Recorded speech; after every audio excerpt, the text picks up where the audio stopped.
Okay, we have a great lineup today, so I think we'll go ahead and get started. Thank you everyone for being here on our last day. Excited to see so many people in the room.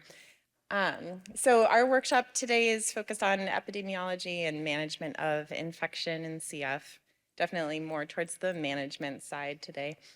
These are our learning objectives. Just to review, we're really going to focus on thinking about novel therapeutic options for the most challenging CF pathogens, impact on the co-infections and sort of what the antimicrobial treatment is doing there, and then discussing ways that we can improve management of infections. We'll hear about a couple new options for that. Just our presentation disclaimer, and then here's the schedule today. And I'll start by inviting up Sonia Helshi, who's going to talk about the impact of the STOP-2 trial on pulmonary exacerbations, and she's from University of Washington.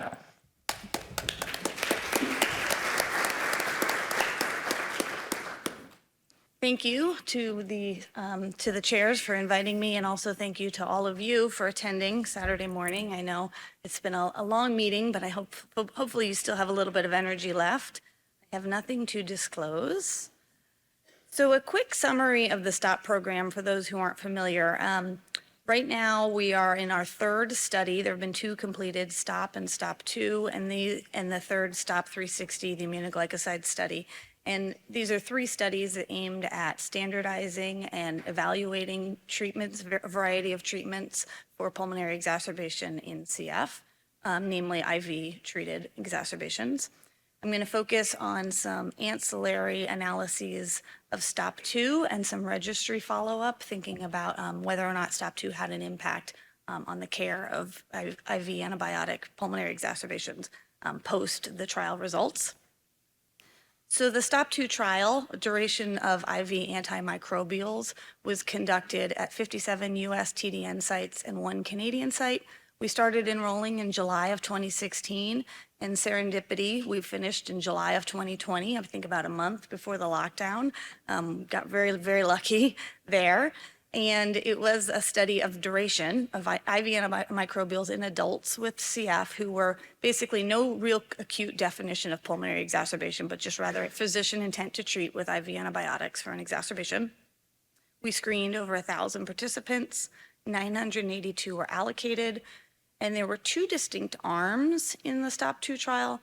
One for participants who, after a week of treatment, a week of IV antibiotics, they had experienced an 8% or more increase in percent predicted FEV1 lung function and an 11-point improvement in their symptom score. And those individuals, 277, were randomized 1:1 to 10 versus 14 days of IV antibiotics. Those who did not have that improvement in both the lung function and the symptom endpoint at 1 week were randomized to 14 or 21 days of IV antibiotics, again in a 1:1 ratio, and you can see that was the larger cohort, the 705. So the findings we reported at NACFC 2020, if anyone remembers that kind of miserable NACFC for all virtual, and then published in AJR-CCM in early 2021. And in that group that had the large improvement at 1 week, the 10 versus 14 days, the primary endpoint was change in FEV1 percent predicted from baseline, the start of the exacerbation, to 2 weeks after treatment cessation. And we concluded that 10 days was not inferior to 14 days in that cohort. And the secondary endpoints of the CRIS symptom score and weight were also similar across the two groups. And then in that other cohort, the larger cohort that had the smaller improvement at 1 week of treatment, those who received 14 versus 21 days, 21 days was not better in the primary endpoint than the 14-day treatment. So going back to 2016, before the trial started, you can see that there are, and here's a registry cut where we saw almost 13,000 pulmonary exacerbations, and this is the duration of treatment, total days of IV treatment as recorded in the registry. And if you look beyond that 14-day window, beyond that 14-day duration, you could consider all of those extra days as excess IV days, which amounts to nearly 100 years of antibiotic days, excess antibiotic days, in 1 year of the registry. So we were curious if the findings of STOP2 have been adopted, if there's any evidence that, we've shown that 10 days is as good as 14 days and that there is no advantage, no clear advantage to 21 days. And so has the duration of IV treatment gone down in the country and in the registry? So we looked across this window. You can kind of see how the 7-year interval is broken out in terms of pre and early stop, late stop two when enrollment was really cranking. We had the weird COVID year, but this trial was over January of 2020. And then the post stop 2 years when the results were being disseminated to see if there was a change in care. And we looked at IV treated pulmonary exacerbations in the registry over this window. We trimmed people who had durations 46 days or longer because those are a bit of an anomaly. So we just kind of excluded them from this analysis cohort. And then we did look in adults because that was the study population for STOP2. So we had almost 65,000 unique exacerbations in the 7-year window and nearly 13,000 adults with CF. So the kind of most simplistic preliminary finding was that indeed, between 2016 and 2022, the duration of IV antibiotics on average went down 2.2 days. From nearly 15 was the average in adults in 2016 to below 13 days being the average in 2022. And then if you want to think about it more acutely and more descriptively of each individual rather than just that average, here's the distribution. The blue is the years 2018 and 2019. The STOP2 trial was ongoing, but obviously we didn't have any results. And so you can see the blue is the distribution, and there's those peaks at 14 and 21 days. And then in the years 21 and 22 is that green overlay, and there's a distinct shift in the distribution, and many with increases in the proportion getting 14, 10, 8, 7 days. The next question was, we wondered if the STOP2 sites were somehow different. Were they early adopters, right? We might imagine that they were willing to participate in the trial, while not everyone obviously at their site participated in STOP2. The PIs, the treating clinicians, they were aware of the study, they were recruiting, they were randomizing to certain durations. So was there a difference in kind of their response to the findings? And you can see that they started with, on average, a little bit higher average duration, but both sites that participated in STOP2 and didn't participate in STOP2 decreased on about that average of 2 days. And we had pretty good coverage in STOP2. You can see this headline here. 43% of all the exacerbations in this time window actually participated at those 54 US sites, because they tend to be the bigger, the larger research sites. And the sites did differ. That was one thing we felt like we had to look at, is that there may be some bit of indication bias here, or center bias. The STOP2 sites tended to be bigger. You can see 38% of them had over 150 people with CF. The non-STOP2 participating sites were majority small, under 75 people with CF. And by design, they tended to be more adult sites, more exclusively adult sites, because that was the patient population. So we wanted to see if maybe that was describing what we were seeing with the STOP2 centers versus non-centers. And you can see that there were differences. The large centers behaved a little bit differently. If we just look at large centers versus medium in the orange versus purple, which is the smaller centers. And those larger centers started higher in terms of long duration and then dropped more so and faster. They dropped an average of 2.5 days at the large centers, 1.8 days at the moderate size centers, 1.7 days at the smallest centers. But when we went and reanalyzed the STOP2 versus non-STOP2 sites, adjusting for center size, because we knew that they were a little bit different, you still saw that essentially there was no difference between STOP2 participating centers and not. So I think we all know there was a lot going on besides just the STOP2 results, as much as those of us in the STOP program felt like we were the center of the earth. Modulators are on the scene, of course, right? And so is that what's driving this? Was it impact of the results? Are people treating because they believe that there's some equipoise to do so? Or is it just the modulator component? I think you all know this, that obviously in 2019, ETI became approved, and so we just have seen this uptick, this considerable continuous uptick in ETI use. STOP2 data themselves were all pre-ETI, pretty much. The approval was December of 19, and we stopped the study in January of 2020. So while there were a few people on Symdeko or Orkambi and a few on ivacaftor, not many. So this is a similar figure, but it's actually the IV antibiotics count as on the y-axis, not individuals taking modulators, but of each exacerbation, how many of those exacerbations were in someone who was on ETI at the time, or any modulator, pardon me. And so you can see that in the orange are the exacerbations that occurred in someone while on modulator use. And here, when we wanted to look at whether or not it was modulator use or not, you can see that the people on CFTR modulators in orange decreased more so. As you might expect, there may be a little bit more comfort in treating someone shorter if they're on modulators. Decreased 2.6 days on average between 2016 and 2022. People not on modulators went down 1.7 days. This figure is a little bit convoluted though, because people are moving in terms of who they are in each point. Someone would be most likely, you can see predominantly not on modulators, the bigger group in 2016, and then people shift over to contributing to like the orange line. So it's a little bit convoluted, and we thought the cleaner way to look at it was to actually subset to those never on CFTR modulators, so either not eligible or never taking. And in that group, which is about 20% of the cohort, you can still saw an average change of 2 days between 2016 and 2020. So what does this mean? What are the implications? We know that there's a cost to pulmonary exacerbations. Some of our colleagues did a cost analysis of the STOP2 exacerbations explicitly. So those almost 1,000 exacerbations, they did cost estimates across and looked at it by the duration that they received of antibiotics. And if you think about applying those estimates of cost, we saw that IV durations went down 2.2 days.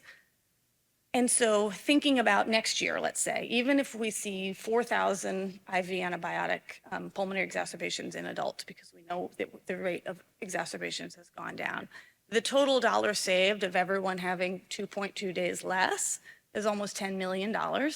And then there's the unmeasurable advantage of reducing kidney toxicities, tinnitus, and improving quality of life. And I didn't show these data, but the hospital days also went down from 8.9 to 8.3 days, so much less, only a half a day. But if you consider a half a day of hospitalization over 4,000 exacerbations in a year, that's another $12 million in cost savings. And then the quality of life component of people having less time in the hospital. So the next natural question, which we just started to look at, kind of a bit of a teaser here, is, as I mentioned, STOP2 is not a pediatric study, but pediatric IV durations did go down 2.1 days. So either the results really resonate with pediatricians, or maybe there is something else. I can't go beyond the fact, I can't say for sure that there aren't other factors involved. And their hospital days went down marginally. But this does give us evidence that there's equipoise to either shortening a duration or fixing a duration in a future randomized trial of other facets of exacerbation. So very quickly, in my last few minutes, I want to mention the aminoglycoside study. So this is our Stop 360 AG, we call it the AG study, which is looking at 1 versus 2 IV antibiotics for Pseudomonas. Another secondary analysis from STOP2 looked at people who had Pseudomonas, so this was a pretty big cohort of the STOP2 study, and how many received 1, 2, or 3 classes of anti-Pseudomonals. And you can see that there's no difference in the outcomes, but there's probably some indication bias because people could treat however they wanted, which is why we felt it was important to to design a randomized controlled study to finally look at, do aminoglycosides improve outcomes compared to beta-lactams alone during an IV treatment. So we have fixed the course at 14 days because of the results, plus or minus 2, because there may be people out who want to get out of there at 10 or 11 days, and we don't blame them. We are randomizing and enrolling children down to 6 years of age, because when you think about the implications of aminoglycosides and the cumulative toxicities, that is a population, especially healthier children, healthier people with CF, exposing them to less aminoglycosides is certainly a benefit if we can show that the outcomes are similar. And then they just need to show, the physicians need to basically give evidence or that there's evidence of Pseudomonas in the last 2 years. The intention was to treat Pseudomonas, and then they can be treated at the home or the hospital. And so we started enrolling 18 months ago. We are in 55 sites right now. We've gotten over 155 enrolled. Our target is to enroll and randomize 730 by summer of 2026. And we are also working with some new sites coming on from Europe to kind of spread the fun for Stop 360. And so we're very excited about that. And I just want to mention my team, my colleagues, the STOP program, and open it up to any questions.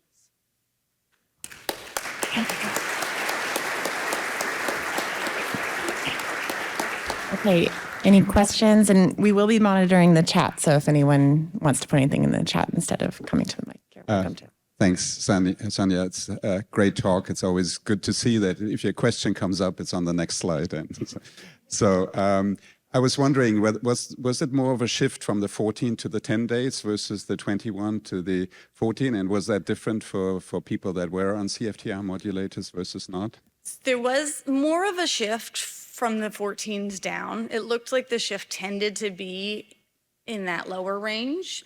Although the centers that tended to be 21s, they've come down.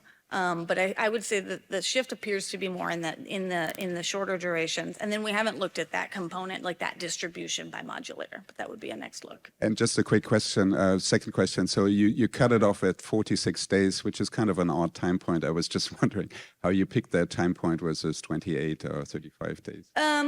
Yeah, I would say probably precedent. I mean, we've been analyzing, and Dutch Van de Vanter has been analyzing registry exacerbations for years and years, and there's just been some precedent that beyond 45 days is when things really fall off in terms of weird numbers and very high numbers, and so it was just a little bit of like the 80th percentile, essentially. Yeah. Chris Syracuse of Cincinnati Children's. Really interesting data, and I understand clearly this is observational and registry data. I think implementation science tells us something like 17 years it takes from research to clinical practice implementation, and that only happens a minority of the time. I'm just wondering if you know of any sites that are using any actual implementation strategies in a more rigorous way to try to implement these findings, or if there is any desire for people to do that. No, that's a great question. I'm glad you bring that up. We have our meetings with our STOP sites, and we obviously have another trial, and so we're engaged with them, and they're all pretty on board. But I think that reaching out and seeing, are there sites, and we have done more like center-specific analyses to see like certain behaviors across sites, and I think that would be a natural extension, is then to try to understand who is implementing, why, how are they doing it, who isn't, and why. Hello, Julian Fortin from Cardiff. Nice talk. Other outcomes, did you look to see whether changing the treatment for this exacerbation modulated time until next exacerbation? So I have a bias against that endpoint, I will preface, because we've explored it as an endpoint a lot in the STOP program and have historically found, even pre-modulator, that the next exacerbation is on median almost 6 months, 8 months later. Post-modulator now, it's much later. And so we just feel that the sensitivity of detecting anything that far out and then attributing it to a treatment that was 9, 10, 11 months earlier just feels far-fetched. Thank you. I wanted to ask what your thoughts are on the potential for decreasing the duration for people on modulator therapy even more, like 7 days, 5 days. Yeah, so we have very few people on modulators in STOP 2. It's something I've thought a lot about in STOP 360, and because we now have a population that is 70%, I think, of the STOP AG study are on modulators, are on highly effective modulators. Some of the results that have been shown, I think Patrick Flume had an ivacaftor trial data from years ago that showed that while, yes, exacerbations are greatly decreased, the actual exacerbation itself is still just as severe, and there's no evidence that being on a modulator and being treated with IV antibiotics gives you some better outcome. So it kind of feels like, at least with very limited moderate evidence, there's nothing enticing to indicate that being on modulators interacting with antibiotics gives you better or faster outcomes, but that's not to say the data won't show that at some point. I have one more question. Do you have any thoughts, or is there anyone that's looking at development of antimicrobial resistance with shorter durations? Like, is there, in that population, is there any change in Well, with resistance? shorter, so there is a sub-study to the STOP AG study. So it's more specific to aminoglycoside versus beta-lactam, or aminoglycoside and beta-lactam versus beta-lactam alone. That's looking at a subset of induced sputum and resistance. But in terms of shorter durations, I'm not aware of a rigorous study, but certainly would be an opportunity. Theoretically, it Yeah. could reduce the risk. Yeah.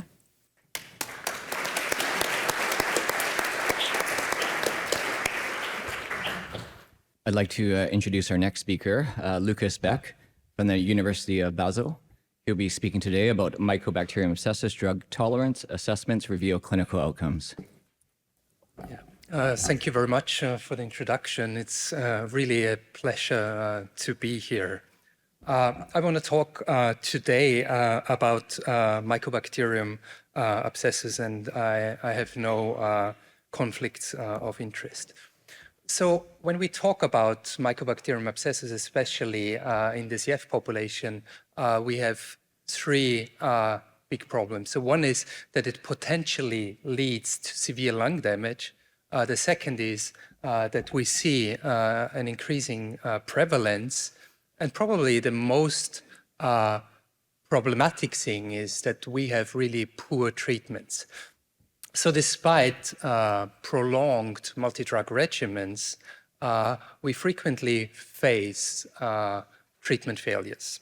And this is particularly the case, so this is very similar to other infections, when we have isolates which have acquired drug resistance mutations. So in this case, so these are 30 M. abscessus isolates which had either aminoglycoside or macrolide acquired resistance, and almost all of them failed to culture convert within 6 months. But when we look into the larger proportion of drug-susceptible Mycobacterium abscessus, there is also a very large proportion where we see treatment failures.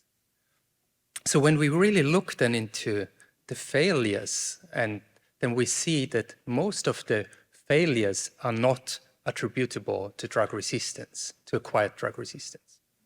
So probably we all know that there are many reasons why treatments can fail besides drug resistance. So it can be due to toxicity, patients not taking the drugs. It can be that the drugs, they don't reach the target site due to different pharmacokinetics. It can be host issues due to immunological factors. But I also believe, and this is the focus of our lab, is that there are other bacterial factors which we haven't addressed so far, which can also lead to treatment failures. And more importantly, all of these reasons, they're even more important because they can also accelerate the evolution of drug resistance. And this is also what we see mainly in other pathogens. So when we talk about antibiotic activity, we mostly talk about a very old assay where we assess minimal inhibitory concentrations, and this is essentially assessing bacterial growth or growth inhibition across different antibiotic concentrations. But antibiotic action is way more complex. So when we look at low antibiotic concentrations, we have growth which then transitions with higher concentrations into growth inhibition, and with especially bactericidal drugs, to different degrees of killing. And when we have very high drug concentrations, and we look at the slope or the rate of antibiotic killing, this is what we call drug tolerance. And we also know now for many decades that even at very, very high drug concentrations, we remain with bacteria which are alive despite this treatment, and these bacteria are called persisters. But unfortunately, we don't have an assay so far which allows us to assess really viability or killing in a very large scale.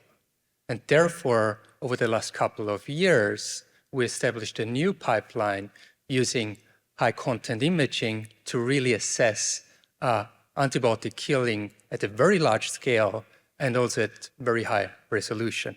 And in the next few slides, I want to quickly walk you through our approach. So with this approach, we use a multi-well plate. So in our case, this is a 1536 well plate.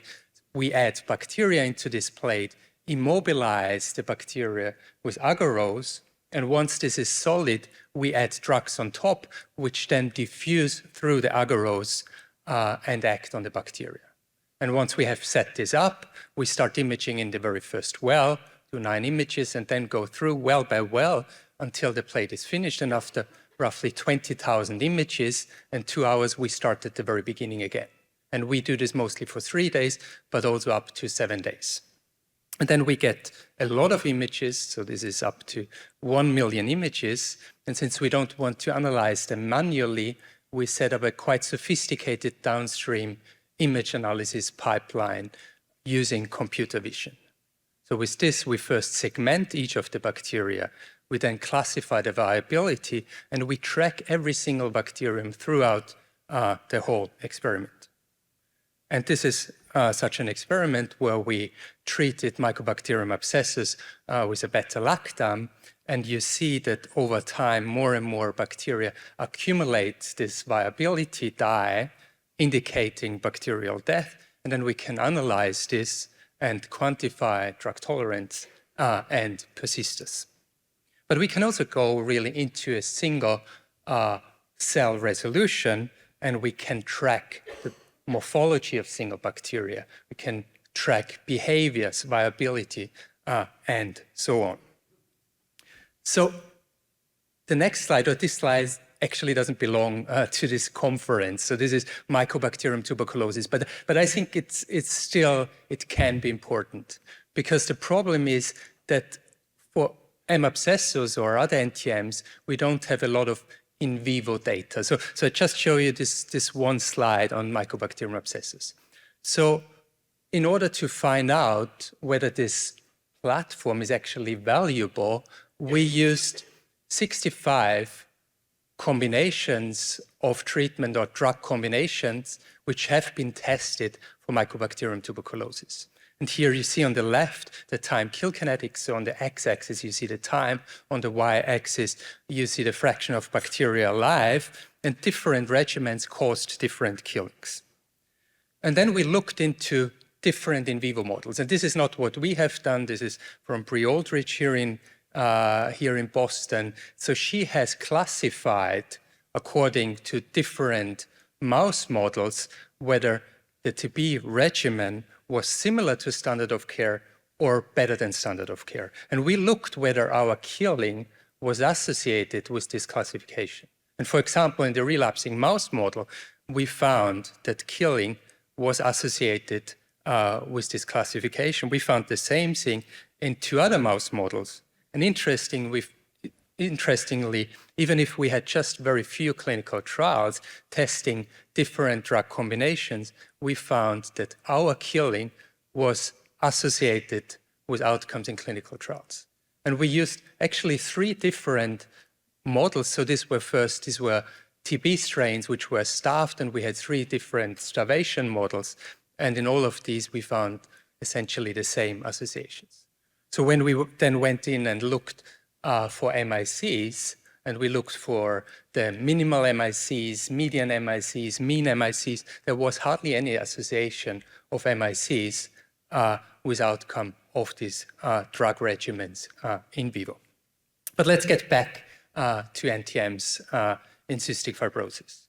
So what you see here is time kill kinetics of more than 400 isolates, so each in a different patients, in a different patient. So this is in total about 20,000 time kill curves.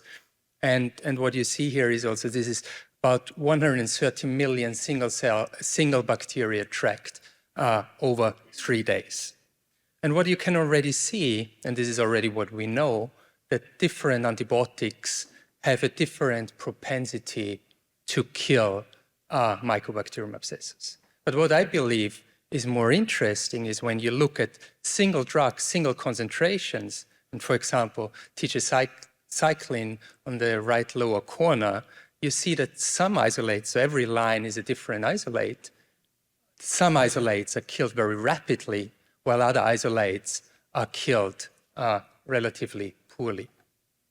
So we were then wondering what if there are other phenotypes are underlying this different rate of killing or this drug tolerance. And what is known for quite some while, also in other bacteria, that the growth rate or lag time can contribute to drug tolerance. And this is a quite busy slide, but actually you see just the width of those lines is the R squared of the correlation. And here's one example of cefoxitin and growth rate, so the correlation. And we found some correlation, but the correlation was rather low and was not explaining this phenotype. And we also found minor correlation between MICs, but this was mainly driven by very high MICs, or by isolates with very high MICs, which were close to the drug concentrations we tested. So overall, none of these phenotypes, neither growth rate, lag time, or MICs, were really explaining drug tolerance. So we then went on and were wondering, okay, so what is underlying drug tolerance? And in order to find out if really genetics drive drug tolerance, similar to drug resistance, we used whole genome sequencing, and using these whole genome sequences, we were estimating the heritability. And here is what you see, the heritability estimates for MICs, so for drug resistance, and this was quite high for macrolides and aminoglycosides, and for rather unstable or antibiotics or MICs, which didn't vary that much, this was rather low. But when we go into drug tolerance, we had very high estimates of heritability. And here is one example. So this is tetracycline, and here you see the phylogenetic tree of Mycobacterium abscessus, and outside you see the heat map of tetracycline tolerance, so high tolerance in white, black is low tolerance, and you see that some low tolerance phenotypes cluster to phylogenetic clades of Mycobacterium abscessus, really indicating it is the bacterial genetic background driving drug tolerance, killing of the bacterium. So, but at this stage, so we knew, okay, so killing is different from drug resistance. It's similarly driven by the genetic background. But the main question is it important, right? Does it help in the future potentially to treat our patients? So we again now went in from the bacterial side and looked whether these killing rates were associated with individual outcomes in patients. And we found that for 3 drugs, for amikacin, cefoxitin, and imipenem, we found that rapid killing was associated with improved outcomes in patients, whereas poor killing was associated with persisting infection. And again, when we compared this with MICs, and we know MICs are predictive, so macrolide MICs are predictive for culture conversion, but we didn't find it for any other drugs. So we then went on to identify, or aimed to identify, the mechanisms underlying these drug tolerance phenotypes. And we first clustered these drugs, so we assessed them at 2 concentrations in drug tolerance space, and we found that these drugs, depending on the mode of action, or they clustered to the mode of action. So most likely it is really downstream mechanisms of the target which get modulated due to different tolerance mechanisms. And we performed then genome-wide association studies, identified genotypes and genes. And interestingly, we again found genes that were related, for example, to drugs targeting protein synthesis or drugs targeting the cell wall. And here is such an example of a genome-wide association study and a gene. So this was a phage protein, which we identified to be relevant for drug tolerance in those drugs targeting protein synthesis. And we then knocked out this gene and identified that this modulated drug tolerance, and after complementation, this rescued this phenotype, but this was not the case in other drugs targeting the cell wall. So to summarize, we have established now a high throughput platform which allows us to assess antimicrobial or bacterial killing at very large scale. We could show by assessing drug combinations, we can identify drug combinations that are successful in vivo. We could reveal in Mycobacterium abscessus that killing is a measure of antibiotic activity that is different from drug resistance, but is similarly a heritable and also evolvable bacterial trait, and importantly, is associated with clinical outcomes. Furthermore, we could reveal mechanisms, and these mechanisms or genotypes, they could not only help us in the future to understand the mechanisms, but they also could help us to provide genotypes, for example, for molecular diagnostics.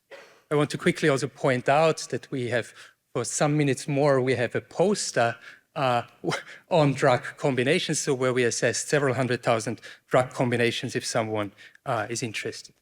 So I want to thank especially people in my team. So this was especially Frederick Bright, Alex Ivanovic, and Ahmad Sategi, who did this work, my collaborators, funders, and you for listening. Thank you.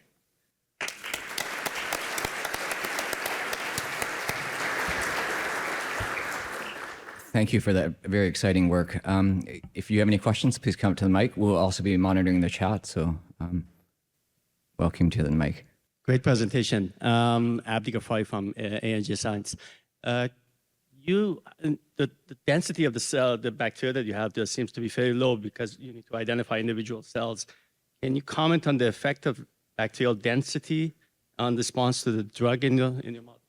Yeah, we haven't looked at this so far, right? And you're completely right. We need the density. We kind of tweak the density that we are able to see individual cells. If we have just cells on top, this wouldn't work, right? But so far, we have some potential variability, but we can't have it too dense. But we haven't looked at that so far. Hi, Jennifer Logan from Lehigh Valley.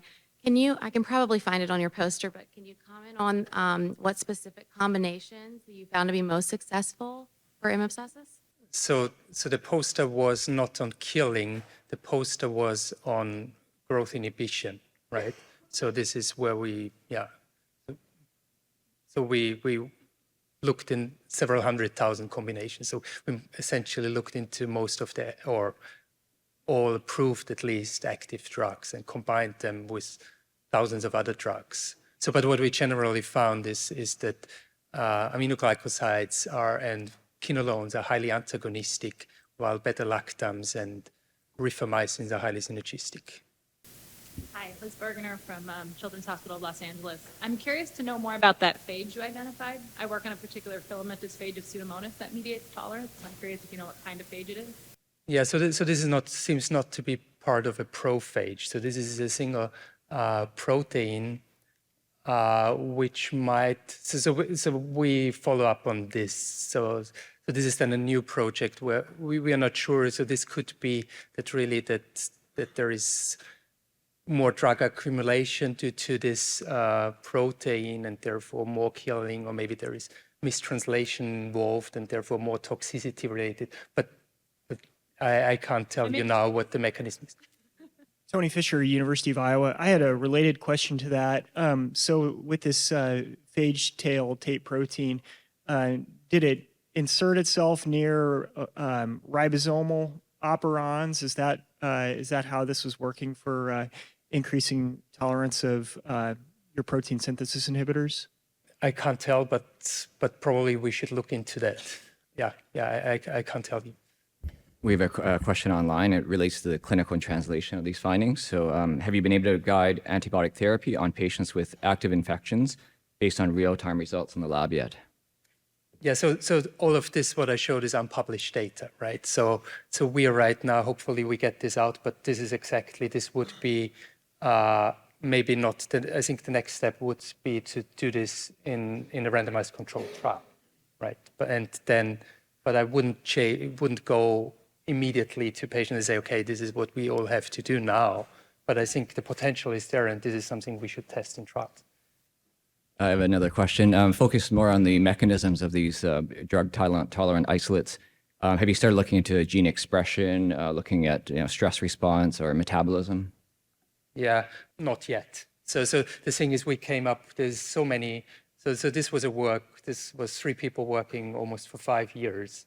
And yeah, so it was already a lot of work getting there, and now we have all this. So in the last half year, so we generated mutants, knockouts, complemented strains, and now we have some hits where we know that they are true, and now we follow up on these hits, and we see, yeah, so how this exactly works. Right?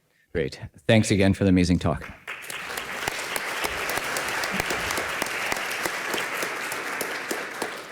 Okay, next up we have Jody Corley from National Jewish, who's going to talk to us about antibiotics that are used to treat Pseudomonas infections and how they may enhance Mycobacterium abscessus persistence. All right, thank you everyone, and thanks to the organizers for the invitation to present. And I appreciate the last talk because it goes into a little bit about what I'm going to talk about today. No disclosures.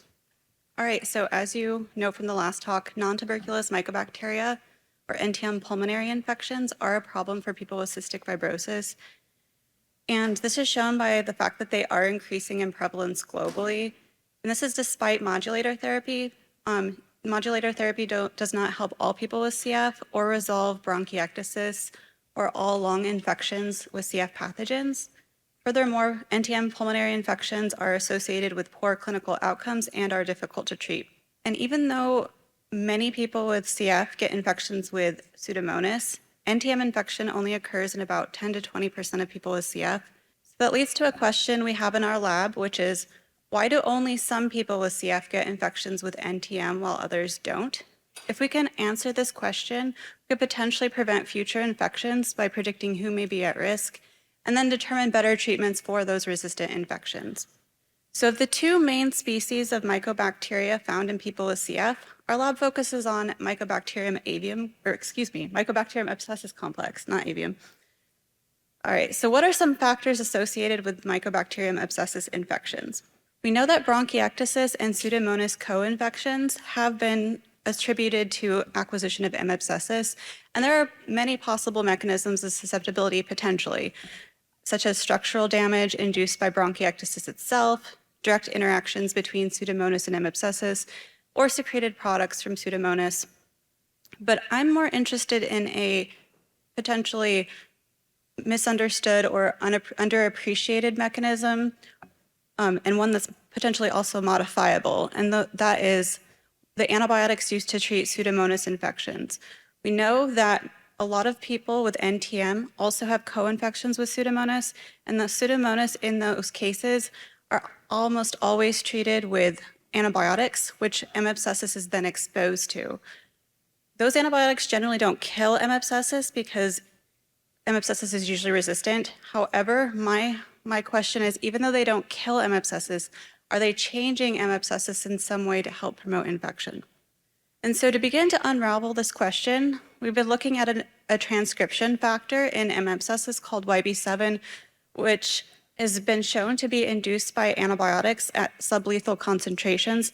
But these antibiotics are used to kill M. abscessus. This transcription factor, YB7, is conserved across other actinomycetes like Mycobacterium tuberculosis. But if we look at the regulon in M. abscessus, it's been primarily studied in the context of antibiotic resistance. And this is a really important factor to consider, but I'm more interested in how this transcription factor could potentially initiate a persistent infection, And so I'm interested in looking at other components of the YB7 regulon that have been identified by RNA sequencing, including those that help promote oxidative stress resistance and phagocytosis survival. And previous studies by other groups have shown that M. abscessus growth in differentiated THV1 cells was promoted by M. abscessus treatment with subinhibitory concentrations of amikacin, which again is used to kill M. abscessus, or overexpression of YB7 on a plasmid.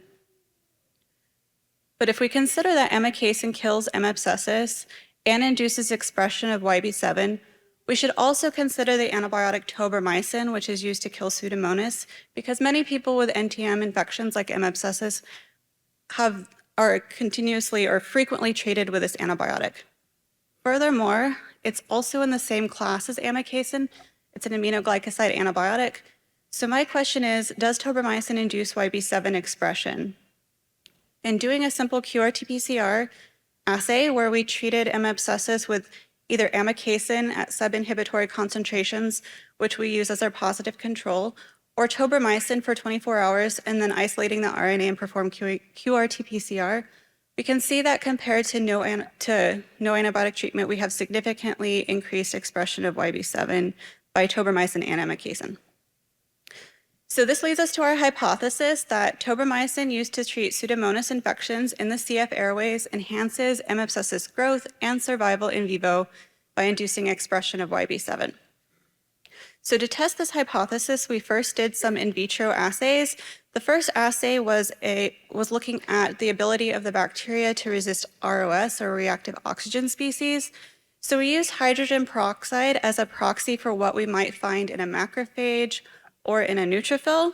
So to perform this assay, we treated, again, M. abscessus with either tobramycin or sublethal concentrations of amikacin, exposed the bacteria to varying concentrations of hydrogen peroxide, and then assessed ability of survival of the bacteria at those concentrations. And what we found was that compared to no antibiotic, either amikacin or tobramycin treatment significantly promoted survival at higher concentrations of hydrogen peroxide than no antibiotic treatment. Our next assay was looking into a cell. So we assessed the ability of M. abscessus to grow compared to no treatment versus treatment with antibiotics. So we first isolated monocytes from healthy donors, matured the monocytes to monocyte-derived macrophages, or MDMs, for 7 days, and then infected the MDMs with M. abscessus either pretreated with sublethal concentrations of amikacin or tobramycin, and then quantified CFUs to determine how much growth occurred or killing occurred in the time point we chose. So after 72 hours of infection in monocyte-derived macrophages, we can see that either amikacin or tobramycin significantly promoted growth of the bacteria compared to no treatment. So next we want to ask, does tobramycin promote M. abscessus survival in vivo? So to answer this question, we used an acute mouse model of M. abscessus infection where we treated mice for 1 day prior to infection and then every day during the course of a 7-day infection. And then we harvested the mice for M. abscessus CFUs. And as a positive control, we used Pseudomonas. So we infected a separate group of mice with Pseudomonas to make sure that we had an appropriate dose of tobramycin and that this dose was able to reach the site of infection. And so we did have confirmation that the dose was able to reach the mice. We did not have growth of Pseudomonas after 1 day of infection. And then, as expected or anticipated, when we treated the mice with tobramycin, we had a significantly higher bacterial burden than our vehicle control mice, suggesting that tobramycin is somehow promoting growth of M. abscessus, or not growth, but persistence of M. abscessus in the mice. All right, so next we wanted to ask, since we know that tobramycin seems to promote M. abscessus survival and persistence in cells in mice, we want to know, is YB7 itself important for M. abscessus survival and persistence in a host? So we used a YB7 knockout strain of M. abscessus. And what we see that when we did the ROS survival assay using hydrogen peroxide, we saw that the YB7 mutant was significantly more sensitive to hydrogen peroxide than wild type. Furthermore, when we infected monocyte-derived macrophages or alveolar macrophages, these are from humans, we also saw a significantly reduced growth of the bacteria compared to wild type with a mutant. So next we want to tie everything together and determine what the tobramycin-dependent YB7 regulon is. So what genes are induced by tobramycin and YB7 together? So to answer this, we did do RNA sequencing where we first assessed M. abscessus wild type with or without tobramycin treatment. And we found that, this is pretty striking, we found that over half the genome was differentially expressed with tobramycin treatment, which is a significant finding considering that tobramycin is not used to kill M. abscessus. It's used frequently when M. abscessus is co-infecting with Pseudomonas. So furthermore, M. abscessus wild type versus YB7 knockout mutant also had a similar transcriptomic profile with about half the genes in the transcriptome differentially expressed. But when we combine and overlap the differential expression in both contexts, we can see that the majority of the differentially expressed genes are co-regulated. So it seems to be that it's possible that, it seems likely that tobramycin is inducing YB7 to promote persistence in the bacteria. And so we can see that this is, if we look at just tobramycin-dependent genes versus just YB7 genes, the genes that are not co-regulated, it's a significantly lower number of genes than are co-regulated. Also of note, a lot of these genes that are co-regulated are genes that have been shown to be important for oxidative stress resistance, macrophage survival, and antibiotic resistance. All right, so in summary, tobramycin induces YB7 expression. It also promotes hydrogen peroxide resistance and growth in human macrophages and persistence in mice. Furthermore, YB7 is important for hydrogen peroxide resistance as well and for growth in human macrophages. Our RNA-seq data defining the tobramycin-dependent YB7 regulon showed that most M. abscessus genes controlled by tobramycin or YB7 are co-regulated. All right, so back to our initial question of why do only some people with CF get infections with NTM? We saw that tobramycin changes gene expression in about 50% of the M. abscessus transcriptome. We want to know what the ramifications of these off-target effects are. We think that our study, at least in part, shows that they may be promoting M. abscessus in some people with cystic fibrosis. And to really do a deeper dive into this, we do have access at National Jewish to a national NTM repository where we have clinical isolates and we have patient information so we can pick and choose isolates and test and see their ability to persist after tobramycin treatment or tobramycin-inducing expression of YB7 as well. All right, and to get to the significance of this, if we can prevent future infections by predicting who is at risk, we can potentially modulate antibiotic therapies in some people. This is a potential. This is not saying this is what you should do, but this is like a future direction way down the line. And then we can also potentially determine better treatments for those resistant infections by identifying novel M. abscessus pathways to target. And then big picture, we want to know how this applies to other therapies with other pathogens. If this is happening in one pathogen co-infection, I'm sure this is happening all the time. So are we inadvertently promoting other infections with other microbes by treating other co-infections? All right, so I'd like to thank Katie Heiser, my mentor, and the rest of the lab. Jack Conjal and Kelsey Heist did a lot of the mouse experiments, and I really appreciated that. Also thank National Jewish Health and then my CFF postdoctoral fellowship mentoring committee funding. And then also, I don't know if there are any basic trainees in the room, but we do have a national basic science trainee network. If you're a physician, you can also join if you're a trainee. But if you want to join or let people know, we have a barcode you can scan. And take questions. Thank you.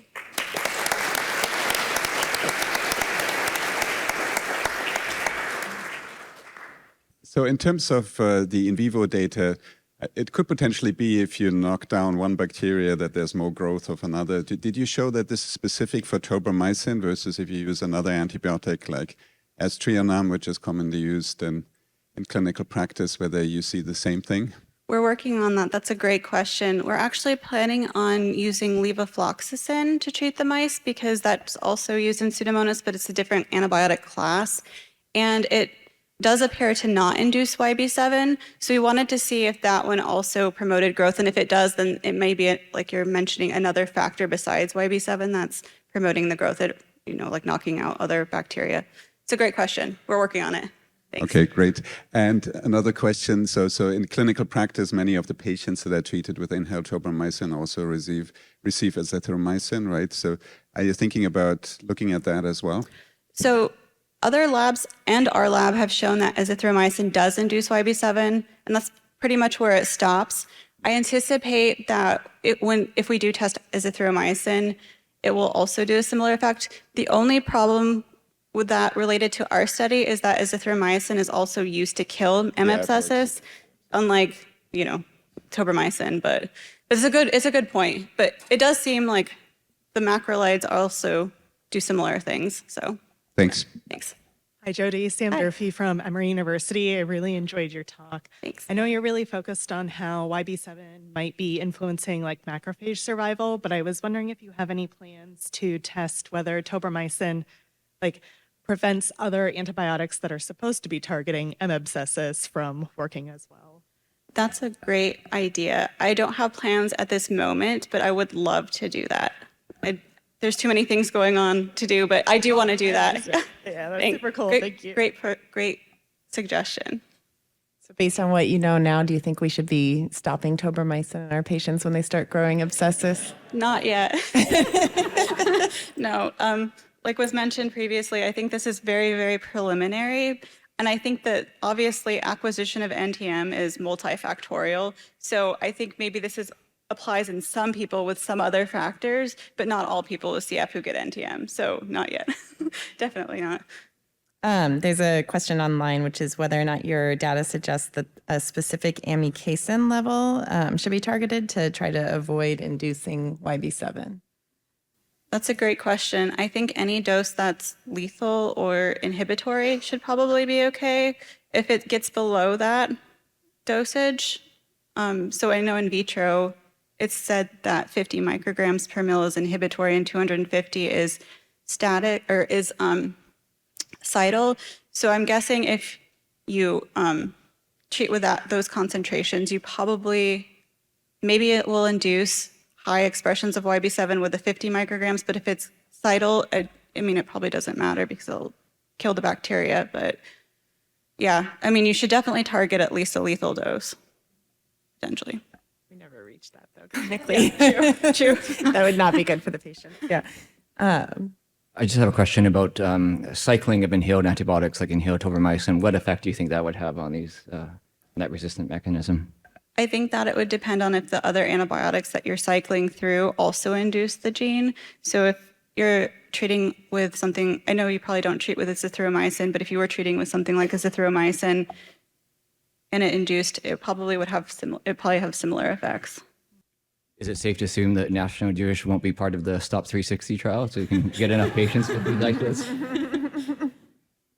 I'm not sure. I'm not part of the clinical trial consortiums, but I'm not sure. Okay, great. Thank you. Thank you. Oh, wait. Sorry. I just noticed that there was a question online. Sorry. One more. It was all very exciting. Are the effects of tobramycin on YB7 reversible? Inversible? Reversible. Oh, reversible, yes. So induction of YB7 is a reversible process. So if you remove the stimulation, you'll remove the expression. So, yes. So potentially in cycling. Yes. Then it would. Yes, exactly. Exactly. Yeah. Thanks. Okay, thank you. I'd like to introduce our next speaker. This is Irenia Rapo from Biome X. The title of her talk is Safety and Efficacy of Nebulized Phage in CF Patients with Chronic Pseudomonas Pulmonary Infection, a Phase 1b/2a randomized double-blind placebo-controlled multicenter study. Great. Thank you very much to the organizers for inviting me. Thank you everyone for being here today. I'm very excited to present our results, and I'll be speaking on the safety and efficacy of nebulized phage in CF patients with chronic Pseudomonas. I work at Biomics, and I have a safe harbor statement as we are a publicly traded company. As many of you know, Pseudomonas aeruginosa persists in CF patients despite use of CFTR modulators, including ETI. And the latest data that we heard about a few days ago shows us that even after 3.5 years of treatment with ETI, Pseudomonas continues to be a problem, especially in the adult population. Phage therapy offers a novel alternative or adjunctive option for patients who have chronic Pseudomonas infections. The primary objective of our phase 1b/2a study, which was a first-in-human study, was the safety and tolerability of nebulized phage cocktail, termed BX04A, in patients with chronic Pseudomonas. We also looked at the effect on sputum Pseudomonas burden and the clinical outcomes. And here we just have a schematic of the phage cocktail showing 3 individual distinct phages. And the nebulizer that we used in the clinical trial, which was a handheld mesh nebulizer from Philips.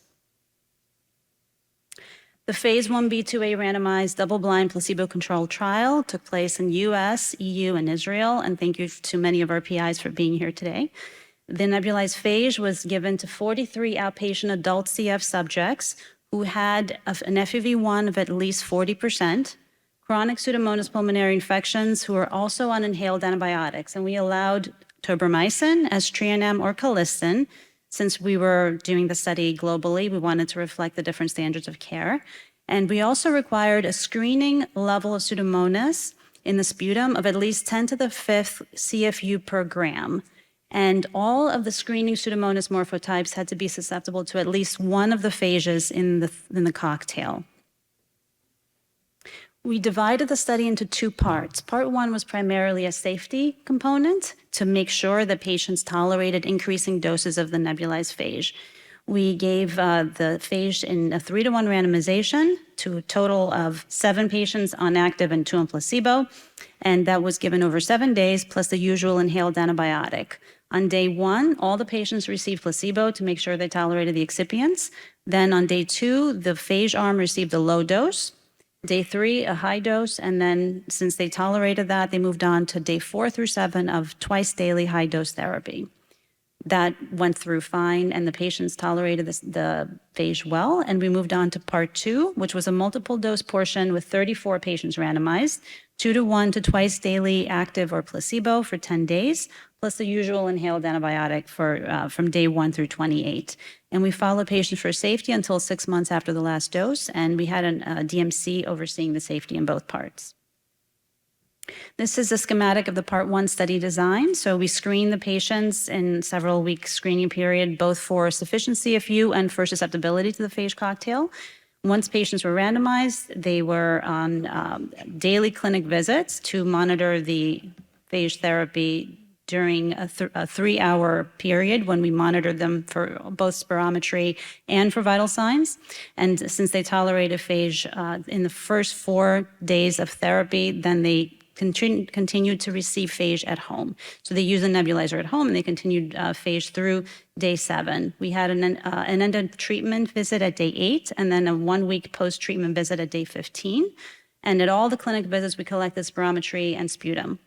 Day 35 was a phone call, and then we had monthly chart reviews to assess safety, including exacerbations, and a 6-month post-follow-up phone call. The drug was well tolerated, and we also saw that there was a sputum Pseudomonas reduction at 1 week after end of therapy of minus 1.42 log in the active arm versus minus 0.28 log in the placebo group, which was encouraging as we moved on to part 2. And part 2, as I noted, was a longer duration of therapy of 10 days than part 1, and we gave the high dose twice daily as a nebulized form for 10 days. The patients, again, were screened for sufficient Pseudomonas in the sputum, and they were randomized on day 1, of course, having at least one of the phages being active against all the morphotypes, as I noted earlier. The patients were randomized on day 1, and they received either active or placebo, 23 on active, 11 on placebo, and they received phage in addition to either tobramycin, aztreonam, or colistin. The next clinic visit was day 4. There was another clinic visit at day 10, which was end of treatment. a 1-week post-treatment visit at day 17, and then another visit at day 28 and day 38. Again, we had monthly chart reviews and a 6-month post-dose follow-up, which was a phone call. To bring everyone up to speed in terms of what antibiotic regimens we allowed, as many of you know, there are different ways to dose antibiotics in CF patients. And in mostly ex-US sites, we saw a continuous use of antibiotic regimen, which was, for example, colistin given continuously, meaning the same drug over several months. So no switching between antibiotics. So that was allowed in the study. We also had alternating regimens, meaning that they were on one antibiotic on month 1 and then another antibiotic the next month, and alternating between 2 or 3. That was also allowed. And we also allowed cycling, meaning 1 month they are off antibiotics and the next month they're on antibiotics. The only requirement was that the study drug was given at the start of a cycle. So if they were, let's say, on cycling tobramycin, they had to start study drug on day 1 of that on cycle. And if they were on alternating regimens, they were on the next cycle of the alternating regimen. And here are the results. Part 2, baseline characteristics in the safety population showed a mean age of about 35 years old. About 50% roughly were male. And we had sites in Spain, Netherlands, and Czech Republic, US, and Israel. And we had a distribution as shown here. Most of the patients were on modulators, and most of the modulator patients were on ETI, so about 80% roughly. And the majority of the patients were on colistin, but we also had tobramycin or S-trianem being used. And again, a lot of patients were on continuous, meaning the same antibiotic every month or cycling. And then the least commonly used regimen was alternating.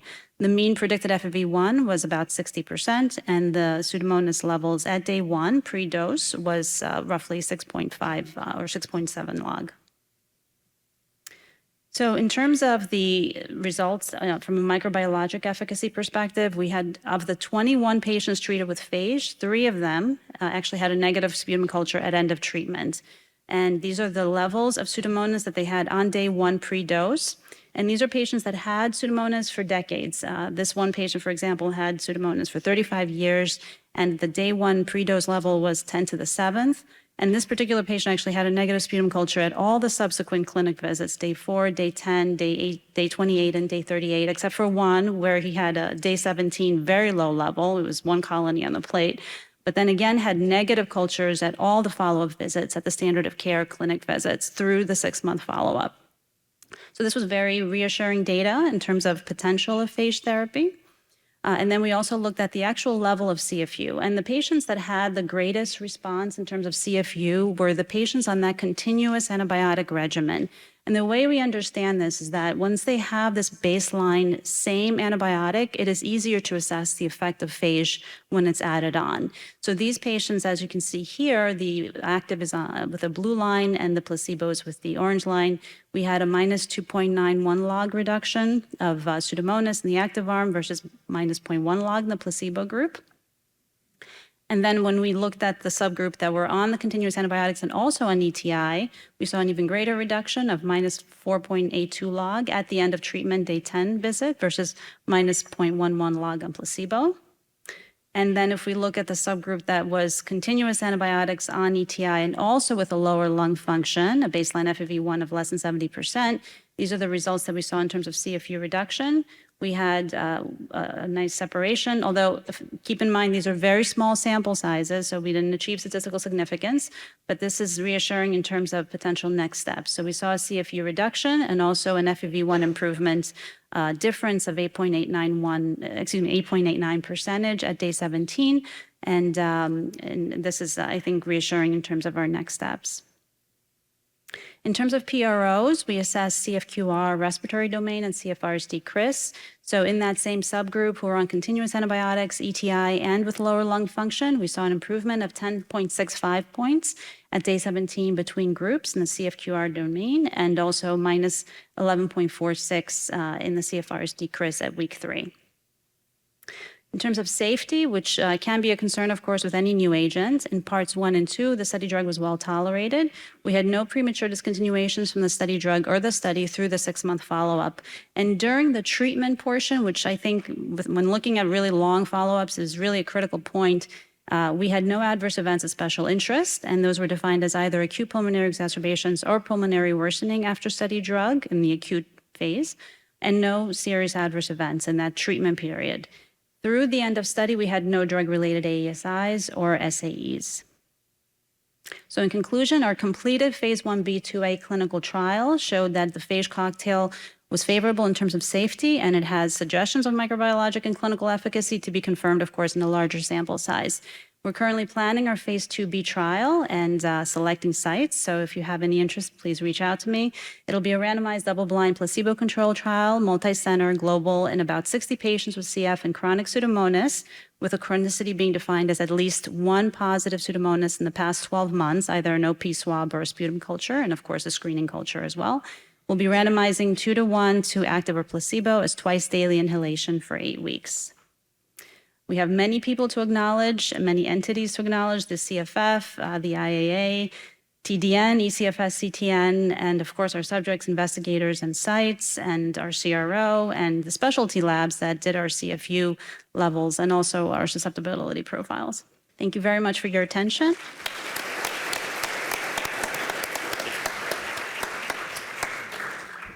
Session's now open for questions. Hi, great talk. Lisa Seaman, Columbia University. Can you tell us about any correlation between the phage susceptibility and the results of the study? The phage susceptibility and the what? The results, like the response, like if people were susceptible to all three or one of the specific phage types? Yeah, so we're doing that analysis currently. I have my R&D team right next to you, actually, so if they have anything to comment, they can chime in, but we'll be assessing that. We're actually digging into the data very closely. Very good question. David Hill from UNC. Spectacular work. I thought it was interesting that the patients on ETI seem to respond slightly better than those off ETI. And I'm wondering, looking at Marcus Small's data, and also the pulmonary, if you would posit that ETI is lowering the impedance phages have to pass through in mucus, which makes it easier to kill. And if you're considering ways to co-administer your phage with another mucolytic to make it more effective for all patients. Great question. So that's our hypothesis. When we saw that ETI patients seem to respond better, of course, we are not excluding patients not on ETI. We're allowing all patients to enter as long as they have the microbiologic requirements. In terms of the mucolytic co-administration, I think that's something we'll have to think about and assess. The way we're administering study drug is actually giving it after the morning regimen. So once they do their full regimen, the only thing is we're adjusting there is we're holding the antibiotic on the days that they are getting sputum cultures, just in case the antibiotic they're inhaling is then going to be present in the sputum. But otherwise, we want them to have a full morning regimen, and then they get their study drug to get better penetration. Really good question to keep in mind. Liz Bergener from CHLA. I'm curious about the phage cocktail. Are all three phages, do they use different receptors to enter Pseudomonas, or are they similar? They're similar, but I don't know if my R&D team wants to comment on that. We can talk afterwards. Hi, Katie Heiser from National Jewish Health. I'm curious if you could talk about how you pick the dosing strategy. And I know twice a day delivery of phage is a common strategy, and we used it at National Jewish Health intravenously. But we think about this because phage is supposed to propagate itself. As long as there's bacteria there, it's lytic. And so how did you come to this twice a day dosing? So there was preliminary in vitro work that suggested that this would be successful. But keep in mind, when any nebulized therapy is coming into the lungs, it's not getting everywhere all the time. So there may be moments where it's reaching one part of the lung and another. So we want to optimize the ability for the phage to penetrate even the lower airway. And then once we see an effect, potentially we could consider a once daily regimen. I think, of course, from a patient perspective and overall use, it's easier with fewer doses, of course. But I think if it's such an early stage, we want to make sure we get the drug where it needs to be. We have a few questions online. First question is there a theory why this worked better in the group on continuous versus cycling or alternating inhaled antibiotics? Yeah, great question. So we were actually surprised by this finding because we didn't think this was going to be something that we were going to find. But what appears to be happening is that when they're on this chronic baseline antibiotic, which is the same mechanism working every month, that they're not going to have this fluctuation in the Pseudomonas. When we look at the cycling or the alternating, we saw a fluctuation that was even in the placebo group due to the antibiotic going back on board. And this actually happens to be well published in terms of when patients are on cycling on-off for example, tobramycin, that every time they get back on their cycle, their Pseudomonas level starts to go down. So they start creeping up toward the end of the off cycle, and then when they get back on their Pseudomonas goes down. That has to be taken into account when designing a clinical trial of an anti-infective, because otherwise you're going to have a more difficult ability to detect an effect. So that is the understanding we currently have as to why that was happening. I wanted to ask just a related question about that, actually. We heard another talk that was sort of thinking about whether or not some antibiotics might potentially increase the effect of the phage. And it sounded like most of the continuous antibiotics were colistin versus tobramycin, so, cell wall active agent versus intracellular. So I was curious if that might be playing in. Good question. I think we should look into that. There was no antagonism with any of these antibiotics, and there was synergy with some of them. But the approach, I think, moving forward is not to be too selective in terms of what we allow as antibiotics. And we had to exclude some patients from our clinical trial who were not on one of the three. So I think we want to be inclusive. As long as there's no detected antagonism, we would not prevent a patient from entering. But in terms of potential colistin working better, it's a great question. I think we can look at the R&D data and see what we can find. Very nice presentation, Urania. Thank you. John Bradley from University of California, San Diego. I'm actually a pediatric infectious disease doctor at a pulmonary meeting, so I feel like a fish out of water. But everything you're saying about phage activity, antibiotics, synergy, additive, antagonism, that's all sort of part of who I am. My question has to do with resistance, emergence of resistance, and clearly that's a problem with some pathogens and some phage. Can you tell me with your preparation if resistance emergence has been a problem that you've To the phage, resistance to the phage. So we looked at that specifically at all the time points. We did not see emerging resistance. Now, keep in mind that you may see other types of data from other phage cocktails. Each phage cocktail is unique, and each phage may have different activity because it may be attacking different receptors. So in our particular cohort, what we saw, there was no difference in the active or placebo in the level of emerging resistance. It was very low, and it was actually the same in both groups. So nothing concerning from that end. And these were MDR pathogens. About half the patients had MDR, Pseudomonas. Just a follow-up question on that. Upon repeat dosing, do you need to reselect the phage if you were to give the dose again to the same patient? Great question. If there was resistance emerging, or yeah, just out of concern about resistance Yeah. over repeated administration. Yeah, that's a great question. I think in situations where there is emerging resistance, of course, that would be potentially an approach. But keep in mind also that there is some variability in terms of what is expectorated each time the patient expectorates. So it's not a very precise science. There may be some variability. One day there may be a mix of isolates, maybe some susceptible, some resistant, and another day they may be all susceptible. So I think the clinical status of the patient will also be taken into account in any of those decisions. We're a little bit early in terms of that, but I think it'll be something to be looked at. And especially when there are a mix of isolates, and we saw some of our patients had a mix of morphotypes.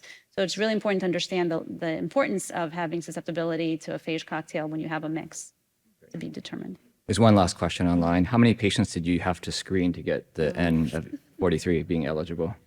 Yeah, so it was a large number. We had this requirement built into this first-in-human study where we had all the morphotypes susceptible to at least one of the cocktail phages.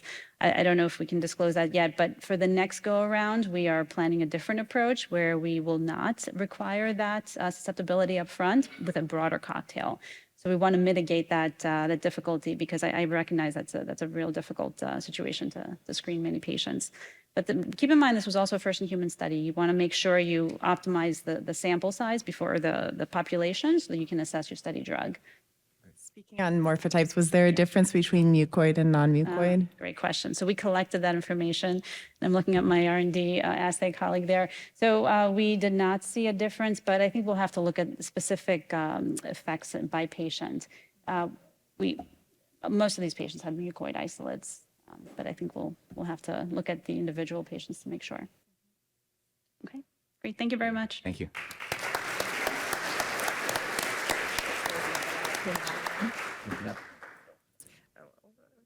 Okay. Our last speaker of the day is Sage Dunham, who is from UC Irvine, and he's going to talk about another potential novel therapy, which is medium chain fatty acids and how they may improve bacteriophage killing in Stenotrophomonas. All right, thank you, everyone. And I have no disclosures. And I want to start by thanking my group at UC Irvine, especially Kayla Ragoza, who has done a lot of the work that we're showing here today. I also want to thank the organizers for inviting me to speak and the previous speakers who have set up my talk very nicely and allowed me to skip some introduction. So thank you all. So Stenotrophomonas multifila is a gram-negative opportunistic pathogen that's commonly found in CF airways. Between 5 and 15% of people with CF will have some steno. And it's highly resistant to many and sometimes all available antibiotics. And this antibiotic resistance is endogenous. In a lot of cases, they have multi-drug efflux pumps and beta-lactamases that chew up beta-lactam antibiotics. And it's also a pervasive biofilm former. And so it persists a lot of times once it colonizes the lung. And this leads to accelerated lung function decline and poor clinical outcomes. So we need new strategies to target Stenotrophomonas. And one thing, I guess before I get into the main heart of the talk, I should point out, since we're a very clinical focused session, that you shouldn't try this at home. Anything I'm talking about today, don't do it at home. Don't do it in your clinic. It's a very early stage science when it comes to that. So we heard a little bit about bacteriophages in our last talk. There are a lot of active phages against Stenotrophomonas that have been isolated. More than 60, they're out there in literature, many of which we've isolated in our own lab. Like a lot of bacteriophages, most of the time they have a pretty limited host range, and so usually active against only a few closely related strains. And the development of phage resistance is very common. In our hands, most of our phages, we can get resistant colonies within a day, and so it's something we have to battle continuously. So our question we asked is, how can we improve phage therapy against Stenotrophomonas? And when I think about this, what our idea was is we can do a lot of these things that everybody's doing. We use in conjunction with antibiotics. You often see synergy with antibiotics, which is really nice, and it's probably going to be used with antibiotics anyway in a person. You can use in cocktails with other phages. We heard about that in our last talk. You can do directed phage evolution, so you can take your phage and evolve it to be more capable of taking down your bacteria. But we thought about this other idea, which is the use of adjuvants, or kind of small molecule helpers that would maybe help the phage work a little bit better. And this is commonly done with antibiotic therapy. And so this is the approach we wanted to think about, kind of getting the next step ahead in phage therapy. And for reasons I'm not going to get into today, we focus mostly on volatile small molecules.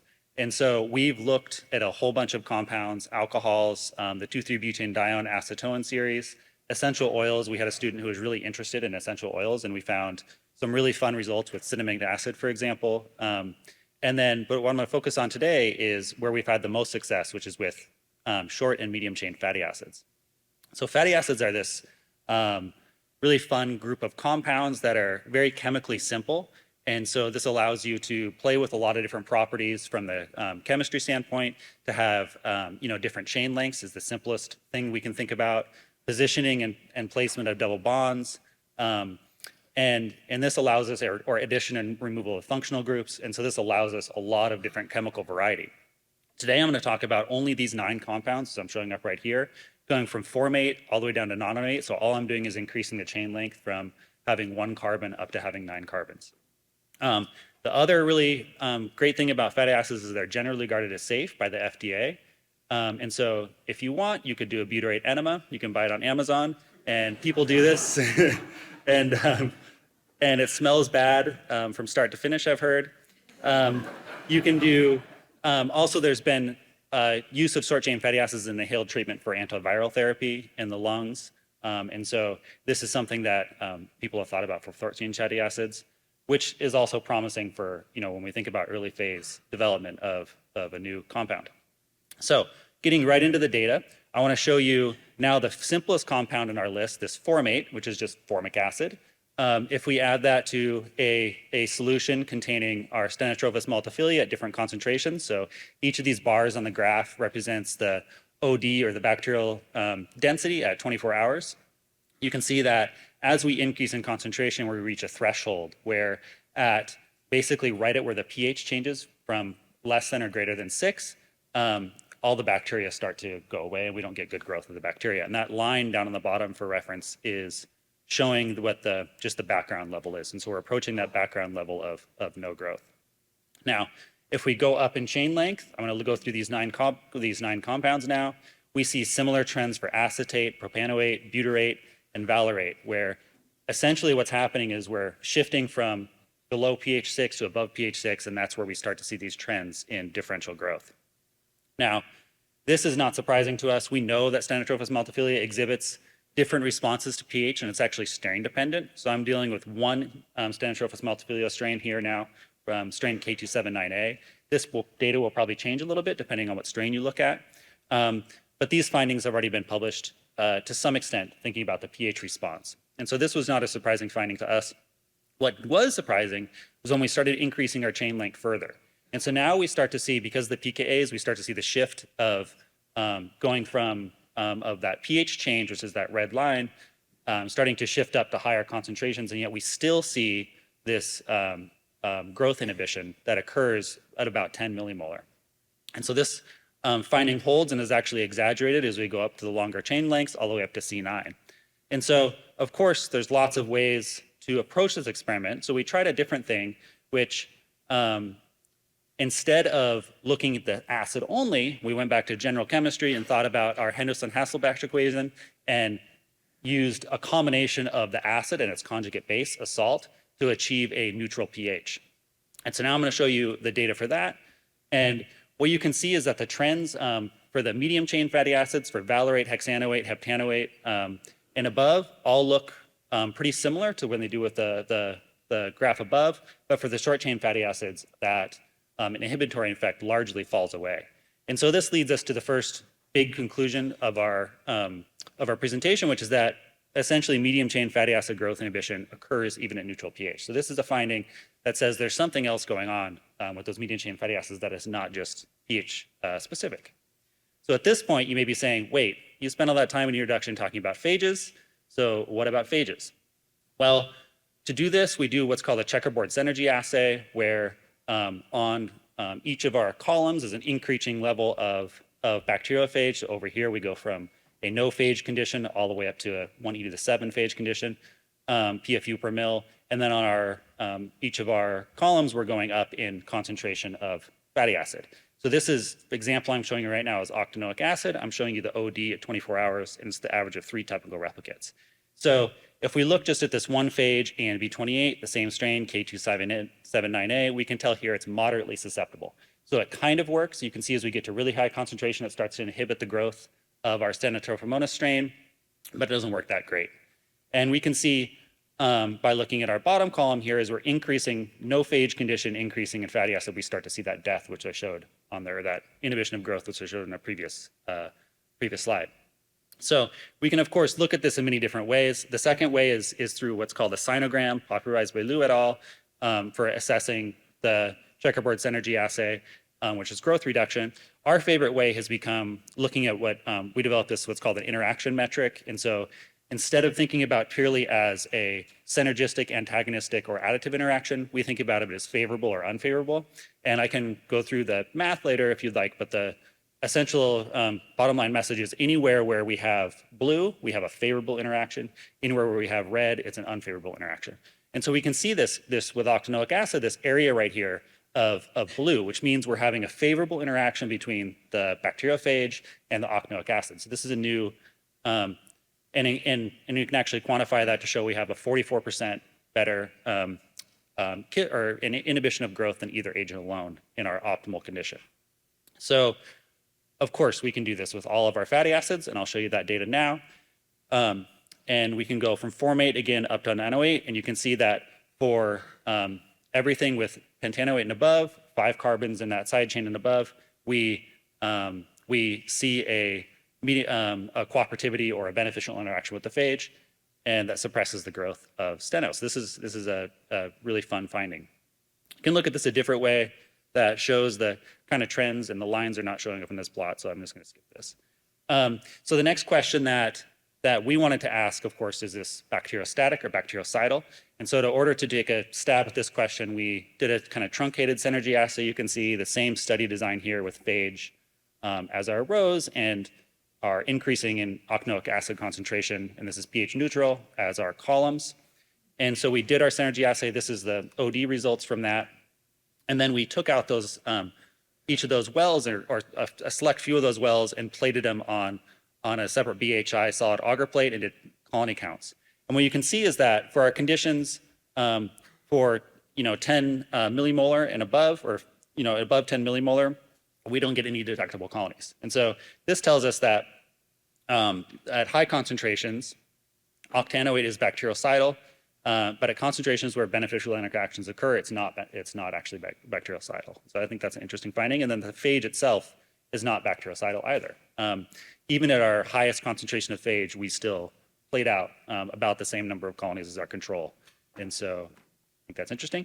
And then we wanted to know, how broad spectrum is this finding? And so we're looking at other Stenotrophomonas strains and other phages. On the left is the same, an assay using the same phage, ANB28, but now we have 12 different Pseudomonas strains shown down here. So each of these lines is a different phage. On the top, we have bacteria only. The next one down, we have phage only. The next one's with fatty acid, and the last one's synergy. And I hope what you can see by the lighter color down here on the bottom, that pretty much across the board, all of these strains were similarly inhibited by the presence of octanoic acid in the phage. If we look at a different phage now, SB252, over on the right, we see similar effects. The bottom line where we have this beneficial interaction, there is a significantly reduced growth across the board. So medium chain fatty acid activity is present with multiple strains and multiple phages. We obviously wanted to try to move towards more representative media. So we tried the cystic fibrosis medium, SVFM, developed by the Whiteley Lab and commercialized through SynthBiome. And we can see that again, with pH neutral octanoic acid, we again get this beneficial interaction that occurs in artificial sputum medium. And this is despite the fact that the phage is greatly inhibited. So we have all the way up here, our same concentration of phage that I was showing before, and we're not getting very good growth in the artificial sputum medium or very good lytic activity, but we are still seeing beneficial interactions. So then we asked, okay, this works really well with steno, so what if we try and think about gram positives instead of gram negatives? To do this, we had an ongoing experiment with Enterococcus and this very large panel of Enterococcus strains, both Enterococcus faecalis and Enterococcus faecium. We have 91 strains now shown here, the same assay layout as I just showed previously, where the top is the bacteria only, so no treatment. The next one has octanoic only with the bacteria, and the next one has the phage CAR, and the bottom one has all both the octanoic and the CAR together. And you can see here as we go across the board, there is dramatic inhibition of growth for essentially any strain that was affected by the phage in itself. And so we're seeing really nice broad spectrum growth inhibition and beneficial interactions between the octanoic acid and the bacteriophage. So it seems to be broad spectrum against both gram negatives and gram positives. We then, of course, wanted to think about antibiotics. And so if you look into literature, you can find that, again, these short and medium chain fatty acids have been looked at a lot over the years as antimicrobials. And so we kind of expected to see some synergy with antibiotics. And we tried initially these two, minocycline, which is a tetracycline that inhibits protein synthesis, and ceftazidime, which inhibits cell wall synthesis. And our strain that we're looking at here, K279A, is actually resistant to both of these antibiotics. The first acid we tried, again looking at that same kind of checkerboard synergy assay, is acetate. And I think you can see from these results that acetate really didn't do very much, and there is not much synergy with either of the antibiotics. This is in stark contrast to hexanoate. So if we get up again into the medium chain fatty acids, we start to see this really nice pattern of beneficial interactions between hexanoate and our ceftazidime, and so our cell wall inhibiting antibiotic, and actually we have antagonistic interactions between our hexanoate and minocycline. That's another interesting thing, is that it's not a universal finding for the antibiotics. And this is also, these results are similar with octanoate, where we have very nice synergistic interactions with the cell wall inhibiting ceftazidime and antagonism with minocycline. And so in conclusion, we have found that medium chain fatty acids exhibit broad spectrum antimicrobial and phage enhancement activity, and we find synergy with cell wall inhibiting antibiotics and antagonism with protein synthesis inhibitors. There's a lot left to do. This is a very early phase project, and there's a lot of science left to be done. I didn't even comment at all on the mechanism today. And if you ask me about that, I will say, I don't know. What do you think? Because we don't know yet. We have some guesses, but we don't know for sure. So thank you all for listening.